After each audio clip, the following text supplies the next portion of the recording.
was at home. My dad got home from training, and I just broke down in front of him. I was like, I don't know what I'm doing anymore. Like right now, probably best decision I made in my life. Obviously, when he was at Brentford at the time and heard that Villa had come in for him, I was like, this is crazy, you know. Like, it was interesting because my granddad had Alzheimer's at that point, so he didn't even know, what his own name was at that point, which is sort of difficult to deal with. Crying and praying a little bit, Yeah. and just as tears are falling down from my face, I'm just I'm walking on the beach, and the beach is just sparkling, just pulsing. Right. What's going on, everybody, and welcome to episode 1. I will start out by saying thank you very much for all the love and support you've given me this far, and I haven't even posted the first episode, so I'm very grateful, and yeah, hopefully long may it continue. Let's get into today's episode. We have none other than Jamie Smith as our first guest on the podcast. Jamie is currently a professional soccer player or football player, whichever way you want to call it, in America. Jamie previously done 5 years of collegiate football on a scholarship to both Limestone and NC State. He grew up in Birmingham, England. His father is a Premier League manager for Leicester City and has previously managed Norwich City and Aston Villa. So we've got a lot to talk about today with Jamie in terms of leaving his country, heading towards America, leaving family behind, what it was like, how he had to adapt, how football was when he went across the water to America, how life is being in the limelight with his father being a successful Premier League manager. And Jamie gives his advice to young people as they grow up and come through the ranks within academies, within football itself, and people that just don't know what they want to do within life. So we got a lot to talk about today. We went over a lot. It was a great conversation. And yeah, let's dive right into it. Yeah, thanks for having me, mate. Pleasure to be your first guest. Yeah, my name's Jamie Smith from Birmingham, England. Yeah, found myself over here 6 years now. Went the collegiate route, similar to you, mate. Obviously playing professional over here. Just started my second year. But yeah, good to be here, mate. Thanks for being here, man. Thanks for being here. Now, we have a lot to talk about. Now, Jamie started out his career, obviously, in the academies within England. And then he, like myself, moved over to America. From there, loved it. And from collegiate, went on to be professional in America. So, Jake, if you could just give us just a little rundown of what it was like coming through the academies, growing up in England, and just a little bit about all that. Yeah, England's, I think people don't realise how difficult it is in the academy systems over in England. As I was saying before we started, I didn't join an academy till I was 13. I said a big part of that was my family weren't stressed into pushing me into academy level football immediately. They wanted me to enjoy my footy, and I got that through, playing with friends at school, Sunday league, stuff like that. It wasn't too stressful. Sort of figured out where I'd be best suited positionally, and I think that was a big part of my, development. It wasn't too serious too early, but when the time was right, or when, me and my family felt it was right, I joined the academy at 13 at Walsall FC. Was there for 5 years in the end. It was probably a good time for me to go in. It started helping me learning, positional responsibilities more, helped me develop as a player. And yeah, I ended up there for 5 years. When I was 16, I got offered an apprenticeship to play for the youth team for 2 years. That went fairly well. Second year, I sustained a little bit of an injury at the start, and recovered and done really well for the rest of the season, really. And then just didn't get a pro contract at the end of it, which is, part and parcel of the business. It happens. That's football. And then was sort of bouncing around on trials after that. When I was 18, 19 years old, I went places like Southend, in the London area, Wimbledon, Barnet, and then obviously ended up at conference side, which is the National League now, Sutton United, which was, interesting because they were still part-time. So they would train on Tuesday and Thursday and play games on a Saturday. And so I went in there. To say you've been there, done that is an understatement, huh? Yeah, exactly. So you see all parts of it, going from a professional league side, seeing behind the scenes of that as a youth team player, to then going out and having to play, proper men's football, Yeah. where it would be the conference. And then I got loaned out to a team called Hendon, which were like 2 leagues below the conference. I think playing men's football helped me develop a lot. Definitely taught me a lot. Just on the topic of developing alone, you spoke about recently there that you started when you were 13. I feel like that's a big point, and it's also another example and one of the reasons why I started these podcasts. I wanted to initially just introduce everybody to the amazing people that I've met all over the world. Obviously, I know a lot of footballers, but I know a lot of business people. I know a lot of entrepreneurs. I know the ins and outs of most people, right? But a very common and key factor is a lot of these people didn't start until they were late. You being 13, my father, for example, he was 18 when he started playing basketball, and he went on to play for Ireland in the end. So it's good that you talk about late development and like reaching these academies, reaching the academy when you were 13, because a lot of people feel like they have to be in there snappy, in there quick, in order for their development to go anywhere. But as you can see with yourself, you're playing professional football now at a very high standard, and it's not of great importance to start so young. Yeah, well, I feel like parents, I don't know if I've noticed it over here a lot as well, but parents now are almost like scared for their kids. It's like they want to force them into these environments early, rather than let their kids enjoy playing football with friends, or just playing at a local team down the road. Like, it just feels like parents are like, right, we got to get him into an academy immediately, get him proper coaching, and like, me and like, that's not how it works. Like, you have to enjoy it. You have to let the kids enjoy it, because the amount of times you hear of kids going straight into academies when they're like 7 or 8 years old, and by the time they're 18, they don't want to play football anymore. You see it all too often. Often. I think that's just because they never had a chance to enjoy it from an early age. No, 100%. You see, and we'll talk more about America and the culture there in a while, but you see it a lot in America, like you said, of these parents trying to mold their kids, so to speak, into a way that I don't want to say that they couldn't do it themselves, but they just have this ambition to force their kids into a situation that they might not want to be in sporting wise, I'm talking about. At a young age, as you said, you have to enjoy. You have to enjoy the football. That's first and foremost. You have to enjoy yourself in order to build this passion and love for the sport. That is so. It is one thing we'll talk about is the American culture in a minute. But in terms of America and the topic, how did you find the transition? And what made you take that leap of going, all right, England, I put England aside and I'll pursue this American trip? Yeah, I mean, as I said to you, I was in the National League at the time, playing for Sutton United, but I was on loan at like a lower league team at that point. And to be honest, mate, I just wasn't enjoying my football. It was good and all that I was playing, men's football, but I was traveling so much to get to games. It was part-time football, so I wasn't really, enjoying it as much. That can happen sometimes, if you're not playing as much as you want to be, or you don't feel like you're developing as much as you want.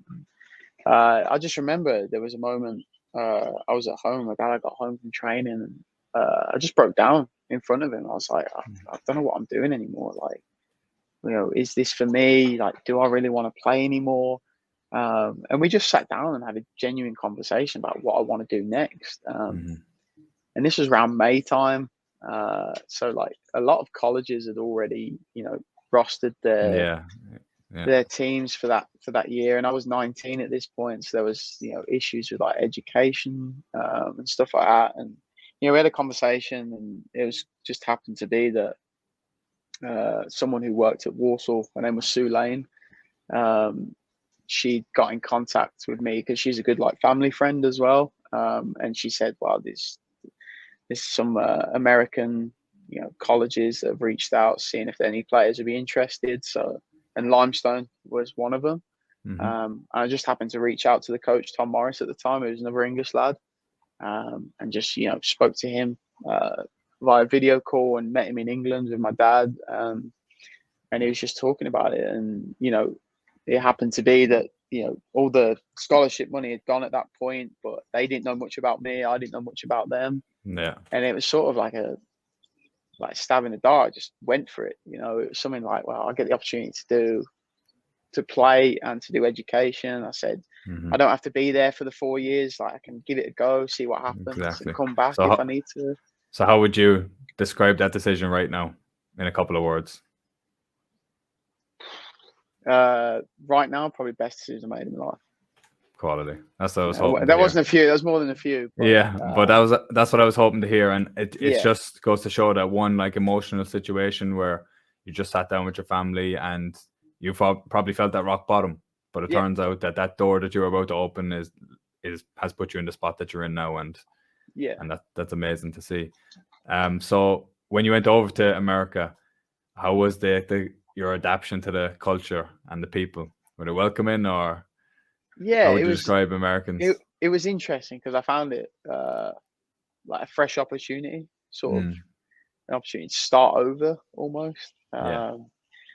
Little did I know I'd be ended up in a place called Gaffney, South Carolina, which is in the middle of nowhere. But honestly, I went over there not really knowing too much about the school, about the college. Done a little bit of research, but it was so late in the phase of recruitment. There wasn't much time to give myself to research, and it was definitely a culture shock. I remember calling my parents when I first got there. I was like, "Yeah, Mom, Dad, I'm not sure about this. I don't know." But in the end, I think, like I said, it was definitely like a great decision. I got there, prepared myself for it, met some really good people in the first couple of weeks, and it helped me fit in because there was a lot of people that were in similar situations to me.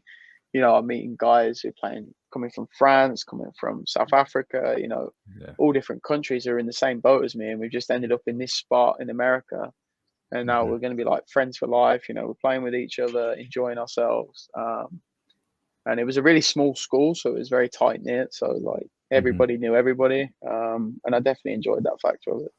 So like, obviously we both come from a background of football. And the transition over from football, so to speak, it's quite easy to meet new people, because you're kind of forced into the situation where like I was, my first roommate was an English lad called Joey. He was from Essex, and it was kind of a situation where like I was forced to sleep in the same room with this guy that I didn't even know. Now I say forced as if like, oh, they're putting something to my head saying, oh, you have to stay, or no, right? Like, it was what was put in front of me. It was the opportunity I have. In terms of a scholarship, I was on a full scholarship for my first scholarship there. So I was like, wow, bird in the hand. This is amazing. But how would you describe your? I don't know, if you're speaking to someone that's looking to leave their country. A lot of people are very settled and looking to leave their country, and they're very scared about meeting new people. Is there any advice you give to people about moving countries and meeting new friends, so to speak? I think, like I said, it's easier for some people like me and you. I think we're very outgoing people, so it's easy for us to sort of have conversations with people and get to know new people. I think it's just like not being scared to take that opportunity, because it is such a good opportunity. You might not think it at first. You're obviously going to leave your family, leave home, but you get to visit them like during those winter breaks, summer breaks, whichever you want. But I think you just gotta go for it sometimes. I think even if you do feel uncomfortable, like I said, you don't have to stay there. It's not like you're forced into this and you've got to stay there. Like you get forced with a roommate or whatever it is, but that's your opportunity then to go and meet someone new, to build relationships, friendships, stuff like that. So I think sometimes it's just about fighting against your those uncomfortable feelings and just going for it. Yeah, it's one of the reasons why I named this whole podcast The Comfort Zone. It's like, so I get in the situation where I took a leap and I'd done something. Obviously, it was at the time I was studying biomedical engineering in college, and I got this opportunity to get my education paid for. My father wasn't too keen on it because, like, nobody back then really knew what to expect. Now this was 7 coming to 8 years ago now, so nobody knew what to expect with these scholarships to America and stuff. He knew about them through basketball. He played basketball with people from America, and they've spoke about it and such, but you couldn't turn down an opportunity like that. But in saying that, when people are offering you your housing, live in a nice area, your school, it still takes that gut instinct and that leap of faith. You still have to take that leap of faith and trust in yourself, because family is something we're going to discuss right now. Being away from your family, how did you deal with that? At first, it was really difficult. You know, I always say, thank God for FaceTime. I think, I can't imagine how people were dealing with it before FaceTime and stuff like that. that was big for me. Just, everybody's different, I think. But for me, it was always good to just FaceTime my family and always see them, even though it wasn't physically. But yeah, it was difficult the first couple of months, especially because, like you said, you go into this, like, outside your comfort zone. There you go. Nice plug. These sort of environments that you haven't experienced before, and you don't know what to expect. But like I said, because there's so many people in similar situations to you, it helps that experience be so much easier. So after a month, once you get in the rhythm of things, it's just like clockwork. You go to class, you study, you train, you hang out with your friends, and call your family on the night or whatever, whatever it is. And it just ends up like clockwork. It's like a job at the end of it, but you're studying at the same time, So it's like I said, it's a very cool experience. One that you have to, take deep thought into, of course, but and transition and adapt. But once you get that piece sorted, I, like me and you, found it thoroughly enjoyable, I think. Yeah, absolutely. And you have to be, as you said, outgoing when you take these. You can't go into these situations with a narrow mentality and not open-minded, because you're going to have to put yourself out there. You're going to have to meet new people. But I promise you, at the end of the day, it's a great experience when you do, put yourself out there. Yeah, and those people that probably aren't as outgoing or hide themselves within are probably the ones that, do end up going. And, as much as you understand it, it's almost like, you had a chance, you had an opportunity, like, don't waste it, So. Yeah. So if you could sum up collegiate football for you in a couple of words, what's it like? Fast. I swear, everyone's athletic. Everyone's athletic. Yeah, everyone's athletic. The different rules with the time on the clock and all that sort of stuff. Honestly, I didn't know what to expect when I went over. I didn't know what the level was going to be like. But me too.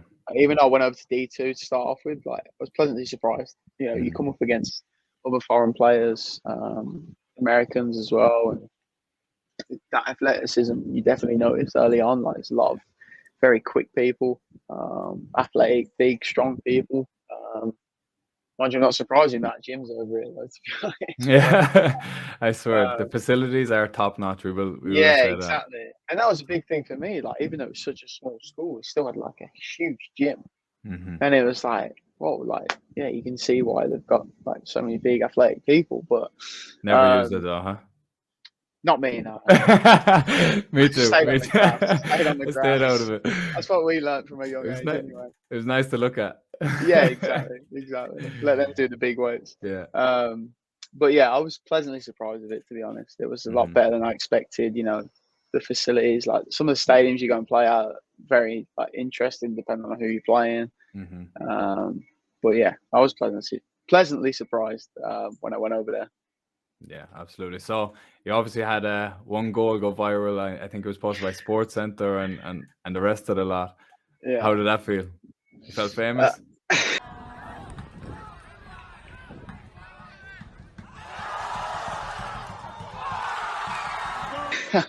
For a wee while I did, yeah. It was like I said, as a centre half, mate, we don't score many goals these days.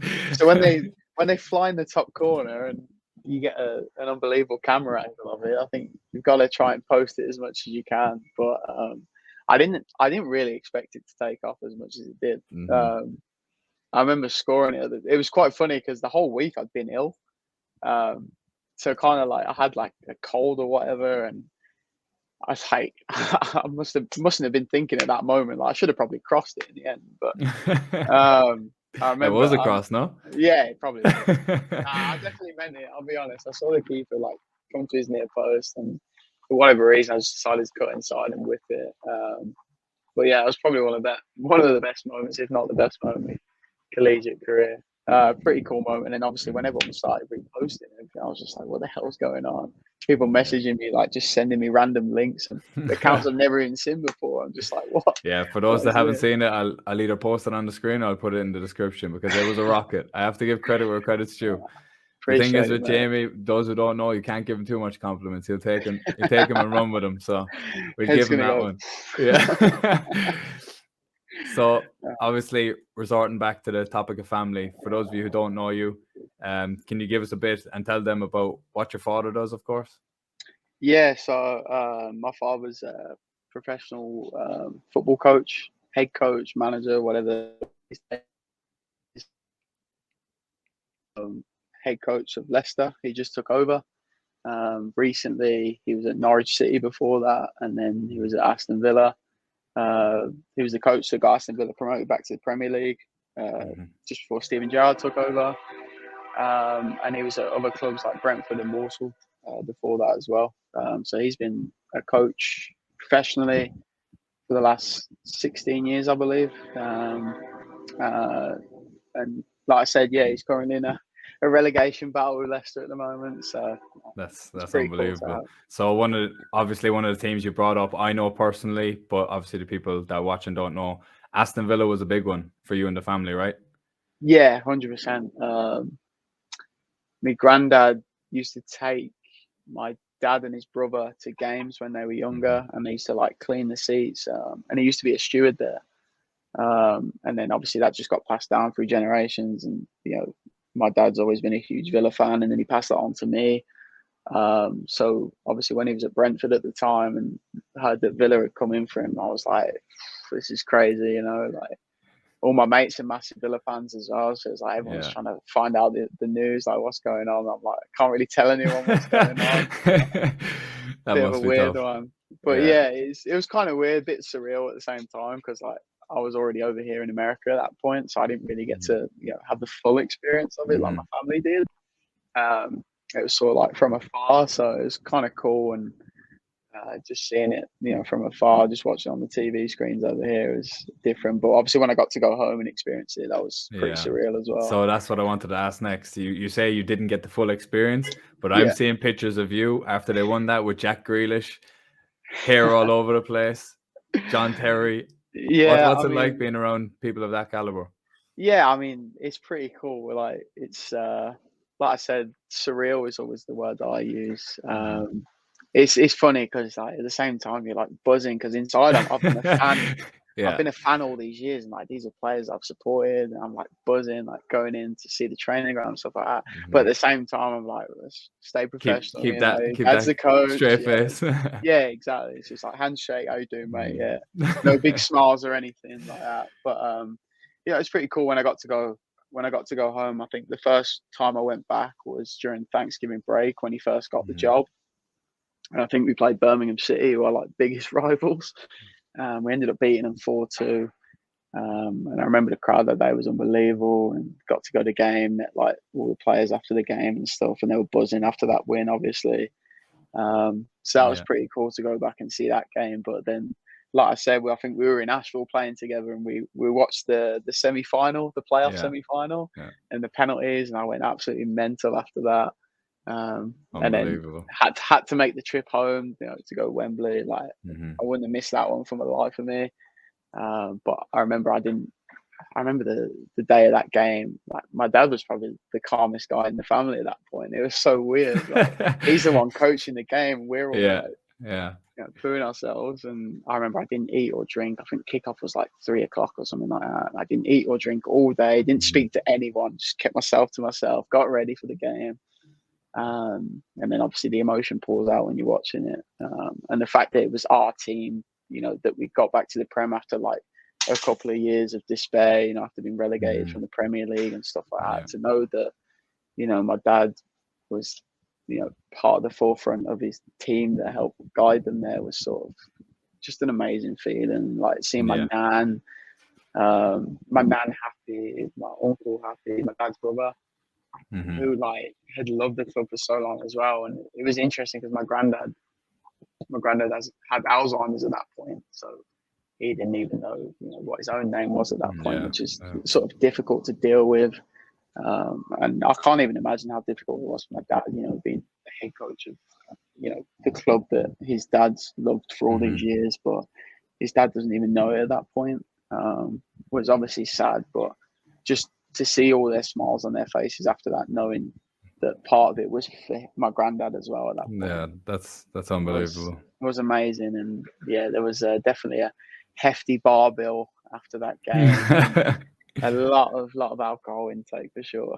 Don't worry, I was grateful for the win as well, because when your father came over afterwards and bought me a couple of Guinness, I was grateful for the bar bills too. I forgot he came over for a couple of games, didn't he?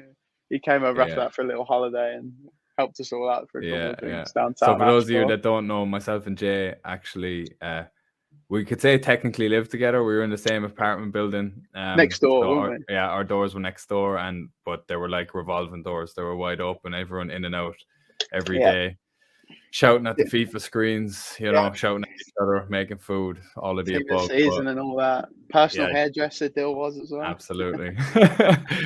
Yeah, Jay went back for a week or two, and he rocked back up with his medal around his neck. I wore that through the airport and everything. Yeah. I remember the metal detectors go off and they were like, "Have you got anything on your body?" I was like, "I don't know," and I was like, "You're like, hey." Well, I had to get like an 8 a.m. flight, and we were drinking till like 4 or 5 in the morning, so I'd only had like an hour's sleep, and I was walking through metal detectors and had like my Villa stuff on still, and like championship playoff medal. Oh man, they were like, "Who's this guy?" I was like, "Going to America?" Like, yeah, it was funny. But like it was even a shock for me, because I was on a team with you at the time. You were playing centre back, I was playing left back, so we were playing next to each other. Obviously, as we spoke about previously, you're put in these situations where they're your teammate. Okay, you're playing with them. I know we didn't live together, but we technically were with each other every day.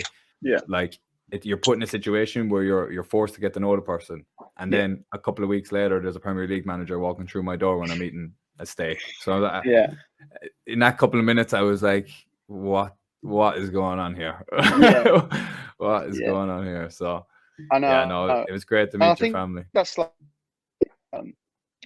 as much as I don't like say it as much, I think that's important for me when I meet people. I like people to get to know me. I don't like people knowing like my background before they get to know me, sort of thing. So because obviously it's easy, like it's funny, like the amount of people that reach out to you after like big things happen like that, like winning the playoff final, and people start messaging you and reaching out and stuff like that. So I like people to get to know me first and understand who I am, and I think that's really important. And I think people understand it in football more, you know, teammates and stuff like that. Yeah.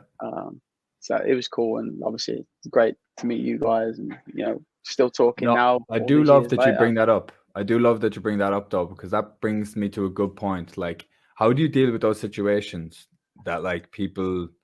Do you ever find that can you tell if a person is just around you to be in that type of environment or situation? Yeah, I think to start off with, I think it's probably more obvious at the beginning, because you have people who haven't messaged you in years sort of like reach out to you, and it's like, you know, if it's like people like congratulating you and whatnot, like that's great, like that's fine. I'll message them back and be like, you know, stuff like that. But once people start like reaching out, I haven't spoke to you in years, and like, "Oh, can you get me tickets for this? Get me tickets for that?" It's like, well, hold on a minute, like I'm doing good. How are you? Yeah, don't take the mic, like you know. So yeah, like you see it. It's nothing I have against people, you know, because I've probably been there at some point as well. But you do notice it a lot more when people I don't think they mean to make it obvious, but you know, it is pretty obvious. But like I said, I'll never have a bad thing to say about anyone that does that. It's just, I guess, part of it. Yeah, you just know yourself what's what, at the end of the day, and Yeah, you exactly. move on from there. Yeah, So, for so sure. with your father being in the limelight, and I haven't asked you this before, and it's something that I'm genuinely interested in. Whoever's watching now or whenever, this is something I'm really genuinely interested in. So when a football team does not do so good, like you hear about these players, like a house got burgled, or there's stuff thrown at them on the field, or they're getting abused, like stuff like Right. this. Obviously, a manager being in the limelight 24/7. Yeah. I don't personally believe that the manager's at fault for teams' losses when they Mhm. you see them get the sack after 7 games. I Yeah. don't believe that's the right decision at all. Yeah. But fans take this into a personal level because we know we have passion for our clubs. I support Manchester United, you Villa, and we have passion for our clubs. But there's Yeah. fans that go too far above and beyond. Has your father ever have to deal with any Um, circumstances like that? I don't think he's ever had to deal with things such as that. He's probably had things from like opposing fans before that give him Mm-hmm. abuse. I'd Yeah. say more of the abuse he has suffered have been more so at games because my dad doesn't do social media and stuff like that. Yeah. I think that's part of the biggest problem these days with the abuse. It's so easy for someone just to be behind a computer or a Mm-hmm. phone and just type something out on an Yeah. anonymous account. So yeah, he doesn't really buy into that too much. But for me personally, I'm a big social media person. I'm on Twitter, Instagram, Mm-hmm. everything. So as people sort of get to know I'm on Twitter, like people will start linking me in messages and stuff like that. And then Yeah. my mom, my sister's on social media a little bit as well. Like Mm-hmm. we'll see it. We never like relay the information to my dad or anything, or No, that's half good. the stuff I see, I don't even tell my mom and that. But you see it because people tag you in it, and it's hard not to see it after that. But Now, how do you feel about that? honestly, at first, like when I first saw uh, any part of that, which was like years ago when he was first managing, I think probably like Brentford or something like that. Mm-hmm. I was kind of like taken back by it. I was like, wow, people can really be like this. Like, Yeah. but then as you get on with it, and obviously he went to Villa with a much larger fan base and stuff like that. You almost just take it. And you're like, well, if you're going to sit here and write on a laptop or a phone and write abuse and that, it's like, what are Yeah. you doing? So you Mm-hmm. almost like pity them a little bit. And I think that's probably what I've learned. Like when I first, like I said, when I first saw it, I was taken back, but now it's just like, oh, move on next. Like, Yeah. say what you Yeah. want. It's what it is. It must be a weird situation where like people get abused a lot on social media and they get hate and whatnot Yeah. towards themselves. But it must be Right. difficult to see that like going directed towards a family member and Yeah, them I not think. being able to like defend themselves, so to speak. Yeah, I think that's part of it. Like, there's obviously sometimes like in me, where I'm like, should I respond? Nah, it's best Yeah, not to. best not. Like, Yeah. there's no point, putting more wood on the fire that's already Mm-hmm. burning. So I always just stand by. I'll see it and I'll just ignore it and then block Yeah. it or whatever needs to be done from there. But like I said, it's difficult to see. But Mm-hmm. I mean, But like, what then was you that? don't see it when Villa are winning the playoffs, do you? Well, that's what I mean. It's just like the difference in people within week on week is Mm-hmm. crazy. Yeah. Obviously everyone's valued to an opinion like that. Mm-hmm. But when you start abusing people and then maybe abuse their families as well, it's like, what's the point? Like, Yeah. it's football at the end of the day. Like you win, you lose, or you draw. There's no other option there. Like Mm-hmm. that happens. Yeah. You've known that happened for years. Like you supported your club for years. There's no point going to abuse over it. If you want the manager out, you want the manager out. If you want a player out, you want a player out. You don't need to abuse them personally about it. Yeah. So yeah. No, but that's unbelievable. And what I find most impressive is that that you paved the way for yourself. You said, right, I'm going to America. You done the university thing, and now you're straight into a professional team. What's that like? Yeah. What's professional ball like? Yeah, it was pretty interesting. Like I said to you, in terms of my college career, I got to sort of see every side of it because I went to a Mm-hmm. small school and then transferred to a big school to give myself a better opportunity to try and play pro after. And then obviously with COVID happening, I ended up having to take a fifth year. And, I was a little bit taken back by that because I was like, well, I'm going to be 24 before I even have a chance of becoming a pro, at that point, which is a little bit, indifferent, but it's what was presented to me at the time due to COVID and everything. Like, it's difficult to even find a team at that point. And then, so I ended up going to, I guess it was January last year.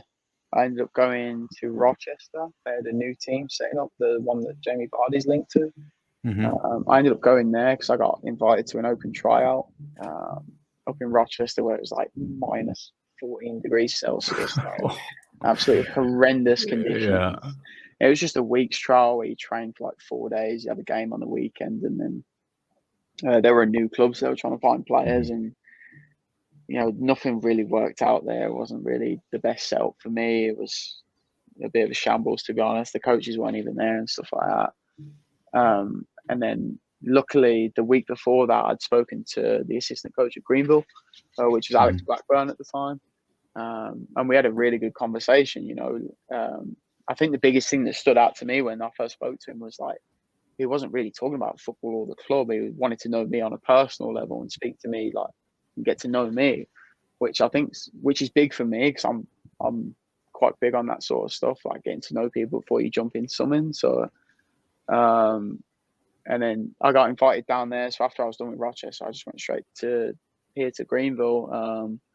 Within a week, I'd already sort of asserted myself. They were pretty happy with me. Luckily, they were looking for a centre back at the time.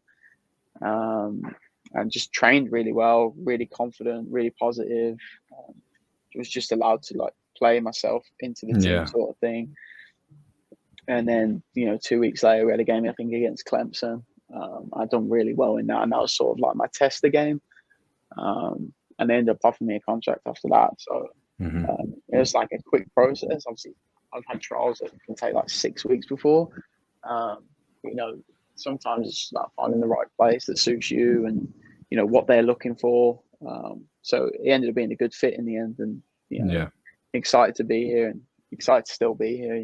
That's quality, man. Yeah. So we've touched base on a lot of things, being away from family, professional football, and so forth. But one thing that makes all of that come into your head at one time is what you're going through right now, which is injuries. Yeah. Injuries can be very, very tough, mentally draining. It's not easy not having no family there. When it comes to being abroad, having medical expenses, we're fortunate enough to be at clubs that pay for X amount. Some pay for full, some pay for half, whatever it is. We're lucky to be in that situation. But when it comes to injuries and the mentality side of things, obviously the physically side of things, that's all on you. That's all on you to push yourself the best you can, get back to full fitness. But mentally, how do you deal with those situations? Yeah, I mean, like I said to you, like my last injury was probably when I was 17, and I was out for like 2 or 3 months. I'd done like my ankle. So throughout my collegiate career, I had a surgery, but it was for a minor injury, and it was during the spring season. So you weren't missing out too much on anything. And I've never been really someone that has injuries, touch wood sort of thing. But, I'm sat here in a boot, but I sort of came in, done really well in that first pro season. Came in, like, flew through pre-season, was in the starting 11. I started the first 2 games, and then in the 93rd minute of my second pro game, just non-contact, end up going for a ball, clearing it, 93rd minute, and my ankle just gives way, and then I've torn 4 ankle ligaments. So it's like, you get lifted up by all this, I'm a pro now, I've like achieved this, got this, it's time to work, get better, and then all of a sudden it's just like that. It's like you're in a boot, you're out for like 3-4 months, and you got to start all over again. And honestly, that was probably the toughest time I've had. I don't think people understand how difficult it can be going in every day as an injured player, seeing players training, watching the boys out there. I was going to say, as much as you want to support them, mate. I mean, what it's like. As much as you want to support your teammates, it's so difficult because you can't be a part of it. I think that was it was really hard for me to take because, like I said, I've done so well going in there, earning my contract, getting into the team, and then just to know that I was going to be out for 3 or 4 months just after one Yeah. incident. I keep going back. Should I have gone for the ball? Of course, I should have gone for the ball. That's part of football. Like, it happened. But it's just unfortunate that it happened that way. And luckily I was able to get back fit and back in. But it was always difficult to get back in the team at that point because of people have already asserted themselves in the team. And yeah. I it will was just say a lot to that, take like, on. I will say that injuries for me is definitely one of the toughest times of being abroad. Yeah. 100%, especially when you're an athlete. Yeah. And I understand, like, anybody that's watching this, you can relate this to being ill, to just being sick in general, because it's nothing worse than being at your lowest low and not having, that network there that you've built up your whole life that is called family there by your side. As you said, you have FaceTime, but there's nothing like somebody coming and bringing you a cup of tea, when you're at home or something like this. And when you're, as you said, going in every day, you're going in every day to do rehabilitation. And sometimes you're so injured that it's not rehabilitation. It's just to do stem. It's just to do stem or something. And like, you're like, I can't move my leg. I can't move my leg. The boys are all sprinting out, juggling the ball, and it can really put you at your lowest low. I remember I actually played through a very, very tough injury of mine at Daytona State. So when I first went to Daytona State, we had a fairly good year, the first year, but so we were playing like every 3 days, and it got to about October. I'd say around the start of October, and we have nationals in mid-November. And for about a month and a half, I'd say I played about 15 games straight, and I was wrapped from just below my chest all the way down to my knee, just to keep my leg attached to my body. Yeah. That was the way I had to do it. And it turns out that I had ruptured something in my pelvis. I had to fly back to Ireland that Christmas, because I was going home for Christmas anyway. But with medical bills and stuff, you'd rather be in your home country. Oh yeah, for sure. In case anything went wrong. And yeah, I'd have to rupture a load of stuff in my pelvis. My pubic bone was bruised to nothing, and yeah, it's just, those times can be very, very tough. So you're fairly blessed to go through the majority of your career so far with just the boot that you have on right now. So fair play to you. And that's all down to working hard. I know, mate. I know. And I'm like, the story you're saying about like going in every day and then you just come home. I think Alfonso Davis spoke about it like a couple of months back about like how he's in Germany, he doesn't really have any family there, he goes to training and comes home and he's like alone. And like, that's what it is like here now. I said the best thing I've got is I had a dog turn up on my doorstep, and now he's my dog. Like, I didn't have that last year when I was injured, and that was tough. Like, I was like 3 months, 4 months. Wait, I was out is that legitimate? You had a dog show up on your doorstep? Just ended up on my doorstep, and then ended up taking him in, and still got him now. And it's a really funny story. So how I mentioned my granddad earlier with the Alzheimer's, funny enough, he passed away a year to the day. A year to the day after the playoff final. So the day that Villa got promoted, he died exactly a year on from that. Yeah. And then exactly a year on from that was last year, and the dog ended up on my doorstep that day. And it was just like, it was so weird. It was like a sign, I guess. I don't really do that sort of stuff, but like, I told my family, and my mom was like, yo, you gotta keep him and stuff like that. So I ended up calling him after my granddad. And he's like 1 year old now, just turned 1. And honestly, he's probably brought me so much joy that I didn't really know I had in me. Especially during like tough times, like injuries and stuff like that. Like, you come home and it's not like you're just coming home to nothing. Like you're coming home to a dog who's obviously he's pissing me off now and again, but he just brings you so much enjoyment and stuff like that. And that's been big for me. Even though I'm injured now again, and this one is difficult from last year because there's no real timeline to this one.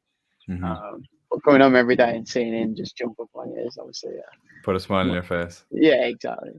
It's it's weird that you spoke about like you're not into signs and stuff like that. You got me getting a little bit emotional. I was at speaking about America. So I was in Daytona Beach. Right. I think it was my second year, and it came to my birthday. Around my birthday, around the 12th of November, and I actually share a birthday with my grandmother, who passed Right. away 4 days before our birthday many years ago. So that was always a close connection with me. And whenever it got towards my birthday time around November and being away from family and stuff like this, it was always tough. Always a bad time. But then it got Yeah. to November 20th of my second year in Daytona, and her husband, my granddad, who had, like, me and my grandmother were best friends, like when I was growing up a little kid, best Right. friends. And then he kind of took on that role, Got you. like you said about like your granddad being like a rock of the family and stuff. He kind of took on Yeah. that role with me and such. And then he passed away while I was in America. Yeah. So for me to be so far away to somebody that I loved passing away, and I actually went to the beach. Obviously, living in Daytona Beach, I went to the beach, Right. and I was just crying. I was just Right. crying my eyes out on the beach that night. I was like telling my mother, like, I'm coming home. Like the next day, I need a flight, whatnot. I ended Yeah. up pushed back the funeral. I ended up getting a flight a few days later. But when I was on the beach that night, just crying, looking up to the stars, looking to the moon, beautiful scenery, beautiful beach, just crying and praying a little bit. Yeah. And just as tears are falling down from my face, I'm just looking and walking on the beach, and the beach is just sparkling, just pulsing, Right. just sparkling. And I couldn't describe it in the moment.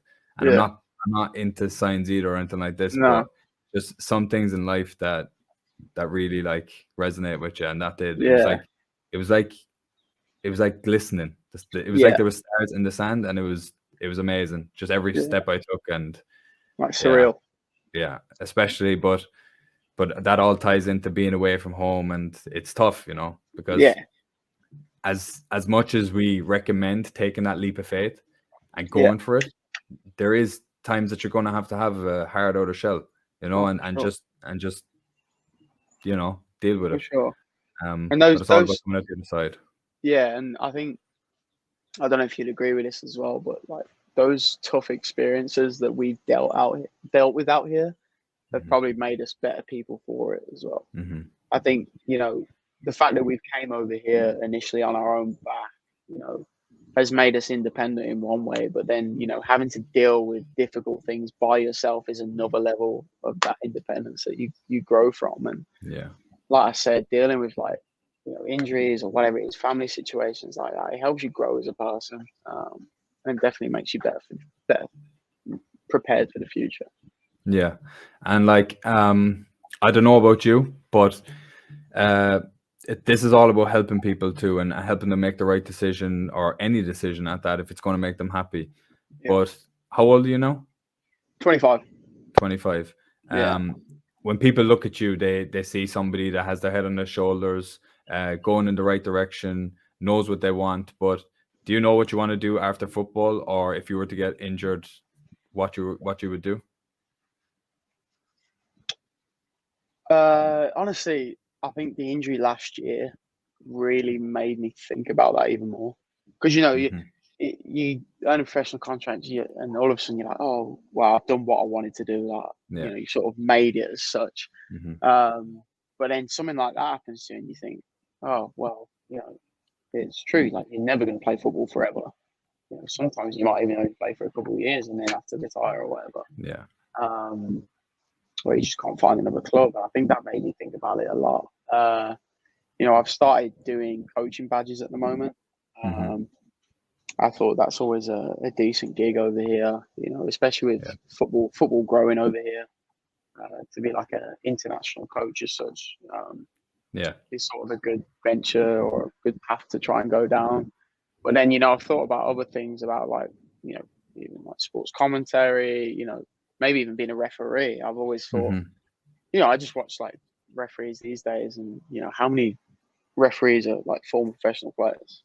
Yeah. I've always thought of that, and I thought maybe there's an opportunity for me somewhere down there, but I still haven't like pinpointed one thing I want to do. I'm sort Yeah. of still like looking at different areas, And but that I'm was my also point. like, That yeah, was I'm my also point, so like to trying speak. to build in those, like trying to get the badges, trying to Mhm. maybe start on the refereeing badges, start on the commentary a little bit. Mhm. You know, try and just reach out different areas and see which one sort of suits me. Yeah, keeping all your options open, keeping all Yeah, doors, getting all the doors available. So which yeah, one you want to step through next? But yeah, that was really my question behind it, is like, when people look at you, right, they might I don't want to say idolize, but they envy the situation you're in, what you've done, but you had to take leaps and bounds to get to where you're at right now. yeah. But coming back to my point, you probably still don't know what you want to do with your life. No, You know what I no, mean? Like exactly. you're going down the right path, you're going down a path, but you're not entirely sure what you want to do or what's going to make you happy. Football Yeah, is making you happy right now, but look, we went through situations. I know that I go back home to Ireland, and I see people, and they're in the same jobs that they've been in when I left, and some people are very, very happy to be so, and yeah, by all means, hats off to you. I wish you nothing but the best. But there's also the people that come up to me and say, "Oh wow, like I wish I did that," or yeah, such, and that's where I just say to people, "Look, I may look like my life is superb, but I'm in the same boat as you. I'm the same age as you. I don't know yeah. what I want to do for the rest of my life. Like, it's not just because I went to America and I done X, Y, Z. Now I play professional No. football in Germany. It doesn't matter. I'm not set in stone on what I want to do, and it's okay to not know what you want to do yet. You know? Well, that's what I mean. I think, like you said, maybe people envy like us as such because, you know, when you're growing up, everyone's like, "Oh, I want to be a professional footballer." You know, you want Mhm. to play football. But at the same time, like people like me and you now, where we've experienced professional football at the lowest Mhm. level, you know, with the Yeah. income and whatnot, and how we have to Mhm. live our lives. And then, you know, on the other side of it, we sort of look at people who have got like good corporate jobs, stuff like that, and it's like, well, you got a job I for the next 30 years with I great money. swear, Like I swear I that's we sort a of great envy you point. in a way. Like Mhm. we're enjoying ourselves, of course. Like we're playing football, we're doing something that we love. But at the same time, you know, we look at the future and think, what are we going to do after this? You know, sometimes it's like, what do we do? And then you got some guy that's earning, you know, over 100 grand a year in a corporate job already at Yeah. the same age of us, and it's Yeah. like, you know, People have to understand that that's the way that we kind of look at things. Yes, we're doing what we're passionate about, we're doing what we love, we grew up playing football, and it's great. yeah, But I to be honest, I could be in a new location in a couple of months, and yeah, I'll spend a year totally, there, and I could be a new location a couple of months after that. And yeah, you could call it traveling, yeah, but I call it work. You know what I yeah, mean? And I have to exactly, do it, and I'm in a certain place. I would love. I see people my age with a kid with a nice, beautiful house with a Range Rover because they've worked their ass off and they got up to that point in their job, yeah, and only from there they'll continue to get promotions. yeah, So like, it might all seem, yeah, no, all exactly, beautiful and roses, but like, everybody's going through something that yeah. they want to be in a better situation. So That's what I mean. They're almost, I wouldn't say comfortable because nobody's ever comfortable, but you know, they're in a like much better position. They probably got contracts that are, you know, for multiple year contracts or whatever it is, and whatever job they yeah. do. And I think what people don't realize at this level of professional soccer that we play is most contracts are like year on year. So like, Hmm. you know, as much as you are a professional footballer and you're playing week in, week out, or even if you're not, you're on the bench, at the end of the day, you're fighting for another contract the next year as well. Like, Absolutely. obviously, you want to think about the present and doing well on the season and your team getting all the glory and whatnot. But at the end Hmm. of the day, like every year on, year out, you're fighting for your job again. Like, you're Yeah. fighting to get another contract, whether it's here, Hmm. whether it's at another club. Like, you're fighting against other people in your position trying to get a contract. And that's another good point you bring up. I told you we're put in these situations where we have to make friends with our teammates. We have to have a good Yeah, chemistry and whatnot. But we could room together, myself and yourself, but yeah, we could both fight for the same position. And yeah, there's no other line of work where your best friend is your biggest enemy in terms yeah, of this. And yeah, in terms of mentality, all of the above. It's a difficult situation. Like, yeah, I'm in a my roommate here is a centre back. Luckily, we both play centre back together for our current team. I'm on the left, he's yeah, on the right. But two of our closest friends on the team are the two other centre backs that are sitting on the bench behind us.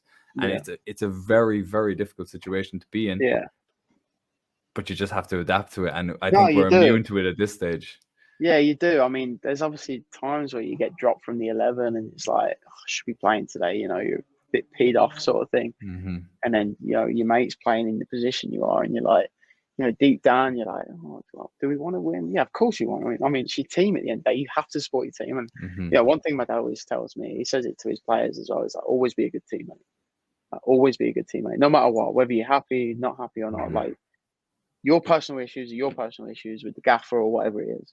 At the end of the day, be a good teammate, support your team, because the overall outlook on your team is going to help you as well personally. Like, if your team's doing well, then at the end of the day, it's good for you and your club. But I know what you mean. It can be difficult sometimes in those situations, and it definitely we're all human, man. We're all human. No, exactly. Like it's we've all been in this situation where we're put on the bench, and that you can't help but trigger that toxic mentality where we're like, all right, I hope he gets nutmeg today, and the guy puts the top corner, you know what I mean? But then you automatically switch back into it, like, oh, but I don't want my team to lose. So it's such like a devil and angel on your shoulder, and I know that you understand the feeling of it, but you just have to. It's all a mentality thing, and as you said, like we're going through this journey of like constantly switching locations, constantly switching teams, and we're building this stronger mentality to be able to do so. But I mean, me and you probably saw it the most during summer leagues because they're only like a 3-month season. So like all of a sudden you've got like 30 kids or 30 college kids coming from all over the country to play for the team, like Asheville for us. And it's like the coach has got to make a decision to pick an 11 and then 7 subs, right? And he sees you for like a week or 2 before training, so before the season starts. So he already has an idea in his head who's going to play because he's recruited the team. But then that's why it's so difficult during the summer leagues for like managers to keep the players happy, because you only have a select number. I think we only had like 12 regular season games during that, and it's like, how are you going to keep 30 players happy at that point? Now, obviously, like people end up leaving after a couple of weeks, so they're like, "Yeah, I'm never going to play here," and that's just part of the parcel of it, Yeah, definitely. So, what's one piece of advice you'd give to young Jamie? Young Jamie, piece of advice: follow your dreams. That's definitely one. Don't underestimate yourself. I think that's another one. That. I think at times I've doubted myself and stuff like that, but don't underestimate the ability that you have, both as a person and as a player. That's important. I think that comes across as well. I remember a coach spoke to me once about this sort of thing, about underestimating yourself. He said, don't ever, just because one coach doesn't believe in you, it doesn't mean another one won't. Because at the end of the day, football, from a football point of view, football's a matter of opinion. It's a game of opinions. I always say that. Game of opinions. Some managers are gonna, not like you as a player, but another manager will start you every week because he trusts you. That's the game. Yeah. I remember one of my coaches when I was younger said that to me, and that's always stuck with me in my head. So like, don't underestimate yourself, and even if someone doesn't believe in you, don't think that someone else won't. Always keep fighting for that opportunity, and fighting for that belief in yourself. 100%. No, I definitely agree with that. Couldn't agree more, because I do say the same myself. It is a game of opinions, because I've had managers there where I've sat on the bench for 10 games in a row. I was actually in a situation in Germany where I did sit on the bench for my first 10 games or so. And then we had a manager change, and I played 90 minutes for every single game for the rest of the season. So like, it just teaches you that, like, to not get too down on yourself, no matter what you're playing, no matter what sport you're playing. It's not just football. We say football because that's our background, but no matter what sport you're playing, if you have a coach or trainer or whatever, manager, it's just opinions. Keep working on yourself, keep pushing, and you will get it easily. And look at us. I mean, like when I was younger, after I finished the youth football, I ended up going on like 6, 7, 8 different trials and got turned down by 8 different clubs. Yeah. And then it's took me until the age of 24 to earn my first professional contract. It's a similar story to like Jamie Vardy at Leicester. He was playing lower leagues and then ended up breaking out at Leicester and winning the Premier League and becoming like, broke that record for like consecutive goals in games. And, you don't really know when your career is going to start sometimes. It can start later than you expect. So I have two circumstances just in the past year or 2 years with myself and another guy that I know from America here.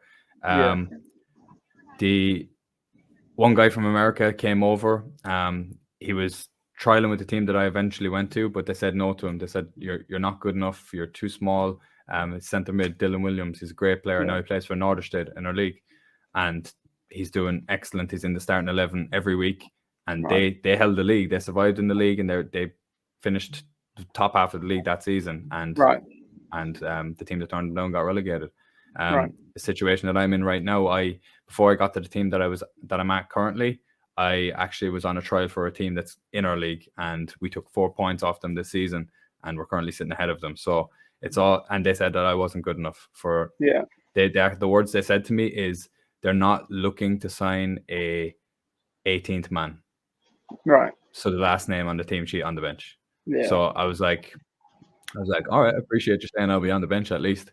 But swings and roundabouts. Swings and roundabouts. But yeah, so it is a matter of opinions, and I think that advice is good. Yeah, it's good. For sure. Don't doubt yourself. Take them 4 points, stick them in your pocket. Yeah, and run with them. Yeah, exactly. Well, Jay, I think that's everything that we wanted to cover today, man. I really do appreciate you coming on.